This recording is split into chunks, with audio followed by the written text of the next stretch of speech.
नहीं आती तो बाबा ने इसके 6-7 चिमटे मारे। अरे बोले साले मेरी आती तो मैं बाबा जी होता के।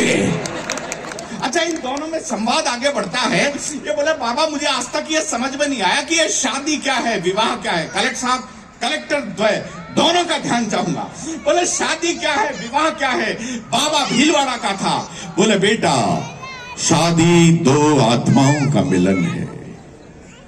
एक रात दो आत्माओं के मिलने के बाद सारी जिंदगी आत्मा परमात्मा से मिलने के लिए छटपटाती रहती है। अरे साहब, हम भारतीय लोग पिछले दिनों साहब मेरी लुगाई बीमार हो गई थी। शैलेश भाई, मेरी लुगाई बीमार हो गई थी, मुझसे बोली लगता है मैं जिंदा नहीं रह पाऊंगी।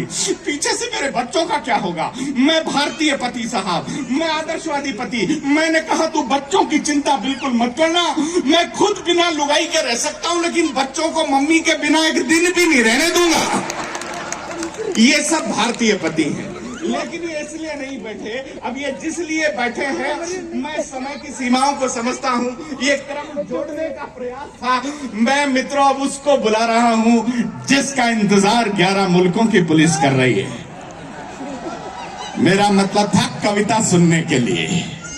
वो बड़े आदमी साहब, बड़े कवि हैं। अब ये प्रणय जो संचालन कर रहा था मेरा छोटा भाई, आदर पूर्वक बोला, बोले भाई साहब शैलेश जी इतने बड़े स्टार हैं, इनको बिल्कुल घमंड नहीं है।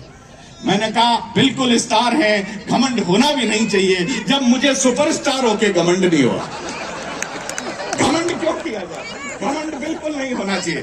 मैं ये बात कहूंगा मित्रों, मैं उनके बड़प्पन के कितने पैरामीटर्स आपके सामने रखूं।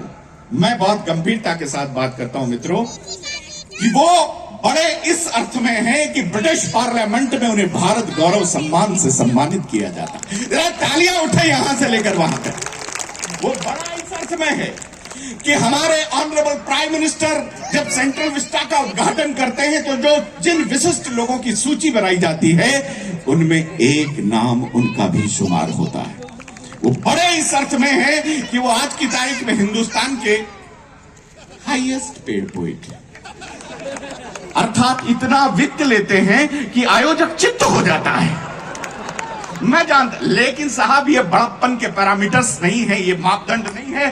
मैं जो बात कहना चाहता हूं वो बड़ा किस लिए है कि उसने अपने शोज के माध्यम से, कविता के शोज के माध्यम से हिंदी कविता को ग्लैमर दिया, हिंदी कविता को ग्लोबल बनाया, हिंदी कविता को नोबल बनाया, हिंदी कविता को प्रिय बनाया, हिंदी कविता को लोकप्रिय बनाया। क्या क्या नहीं है उस व्यक्ति में। वो एक राइटर है, एक्टर है, वो एक मोटिवेशनल स्पीकर है।